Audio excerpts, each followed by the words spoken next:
اور دلائل کے طور پہ انہوں نے کیا پیش کیا ہے؟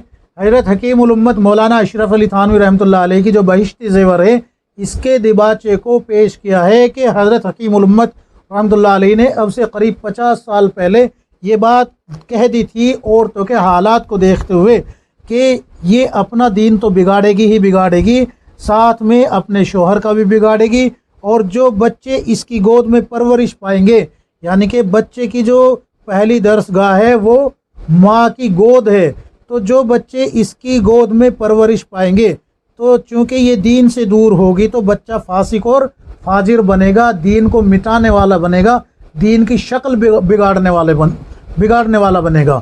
اور اگر یہ عورت دیندار ہوئی تو اس کی گود میں جو پرورش پا رہا ہے بچہ وہ متقی اور پرہیزگار بنے گا، دین کا علم بردار بنے گا، دین کی اشاعت کرنے والا بنے گا، عالم بنے گا، مفتی بنے گا، قاری بنے گا، حافظ بنے گا، گویا کہ دین کا محافظ بنے گا۔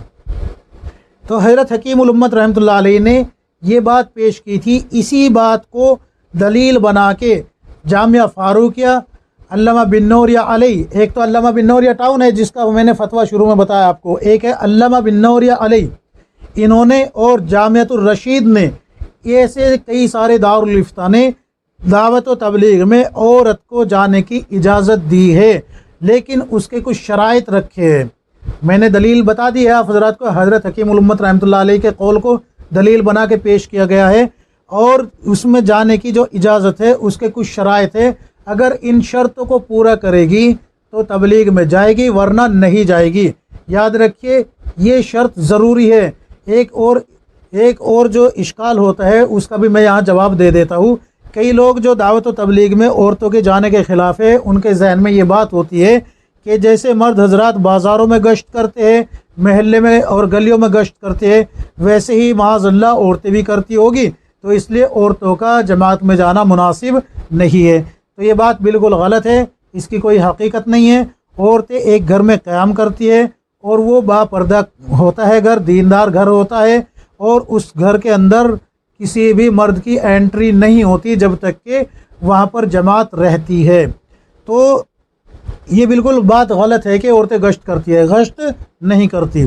تو وہ کون کون سی شرائط ہے جو کہ پوری کرنی ہے، اگر وہ شرائط پوری نہیں کرے گی تو پھر جماعت میں نہیں جائے گی۔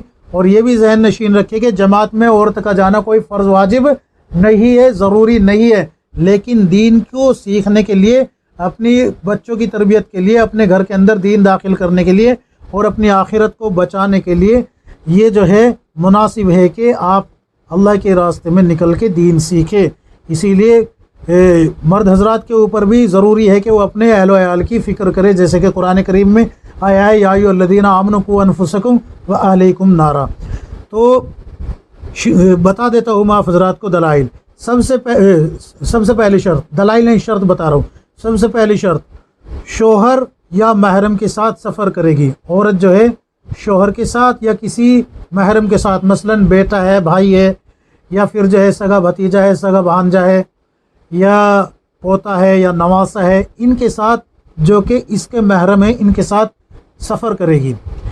دوسری شرط، اگر شوہر کے علاوہ کسی محرم کے ساتھ سفر کرے تو شوہر کی اجازت اور رضامندی کا ہونا شرط ہے۔ اگر شوہر اجازت نہیں دے گا تو بھی نہیں جائے گی، اور اگر شوہر نے اجازت دی لیکن اپنی رضا سے نہیں بلکہ زبردستی آپ نے لے لی تو بھی آپ کے جانا بالکل بھی مناسب نہیں ہے۔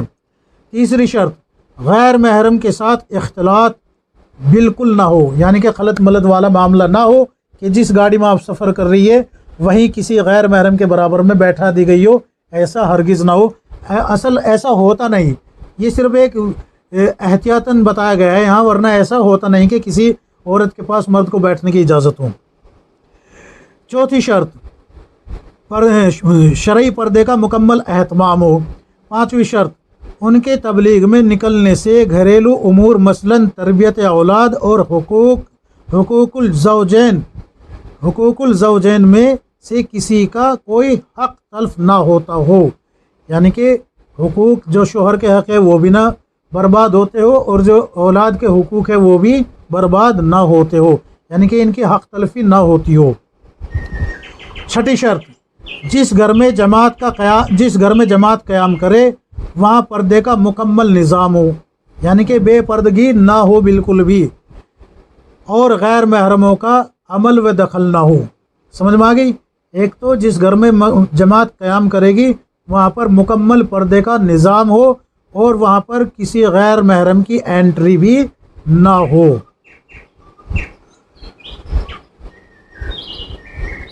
ساتویں شرط، تعلیم بیان، یہ جو کرتی ہے عورتیں، تعلیم کرے گی، بیان کرے گی، مذاکرہ کرے گی، اس کی آواز کسی غیر محرم کو نہ سنائی دیتی ہو، اس کی آواز کسی غیر محرم کو نہ سنے، اور وہاں کوئی غیر محرم ہونا بھی نہیں چاہیے۔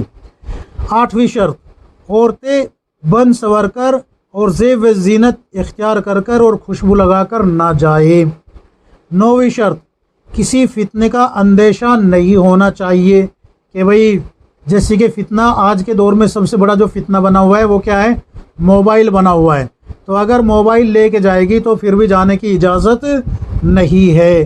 کیوں؟ اس لیے کہ موبائل بجے گا، بات ہوگی، آگے بات بڑھے گی اور دنیاوی باتیں شروع ہو جائے گی۔ تو ان چیزوں کا خاص دھیان رکھیں، تو یہ کوئی بھی فتنے والی چیز لے کر نہ جائے۔ 10ویں اور آخری شرط کیا ہے؟ وہ یہ ہے کہ دوران خروج غیر شرعی باتوں کا تذکرہ نہ ہو، یعنی کہ ذکر اللہ کے علاوہ اور سیکھنے سکھانے کے علاوہ اور دوسری بات نہ ہو کہ باجی یہ دوپٹہ کتنے کا ہے، سوٹ بڑا اچھا پہن رہی ہے، ہاں دیکھیں اس نے یہ کیا تھا، اس طریقے سے الٹی سیدھی کوئی بات دنیاوی نہ ہو، کبھی باجی کے دوپٹے چیک کرتی رہے وہاں پر، تو ایسا بالکل نہیں ہونا چاہیے۔ تو اگر ان باتوں کو، ان شرطوں کو مان کے عورت کو جماعت میں بھیجا جائے تو جماعت میں جانے کی اجازت علماء نے دی ہے۔ میں فتاویٰ انشاءاللہ میں نے بتا دیا ہے، تحریری شکل میں یا تو کومنٹ باکس میں پیش کر دوں گا یا پھر جو ہے کمیونٹی پوسٹ میں پیش کر دوں گا، یا اگر یہاں پر بھی نہیں پیش کر پایا تو میرا جو فیس بک اکاؤنٹ ہے اس کو آپ سرچ کرے، کھوج لیجئے، وہ عمر صدیقی قاسمی کے نام سے ہے، وہاں پر آپ کو یہ تمام فتاویٰ تحریری شکل میں مل جائیں گے۔ تو ان شرطوں کو پورا کرتے ہوئے اگر آپ جماعت میں جانا چاہتی ہے تو جا سکتی ہے۔ اور میرا خود کا جو موقف اب تلک تھا وہ یہی تھا کہ عورتوں کو جماعت میں نہیں جانا چاہیے، لیکن اب جو میں نے دلائل پڑھے ہیں اور ان کا خلاصہ جو میں نے آپ حضرات کے سامنے پیش کیا ہے، اب میرا موقف یہی ہے حالات کو دیکھتے ہوئے کہ عورتوں کو جماعت میں جانا چاہیے، ضرور جانا چاہیے۔ امید ہے کہ یہ تمام باتیں آپ حضرات کی خدمت میں، آپ حضرات کی سمجھ میں آ گئی ہوگی۔ اللہ تبارک و تعالی ہم سب کو کتاب و سنت کے مطابق زندگی گزارنے کی توفیق عطا فرمائے، آمین یا رب العالمین۔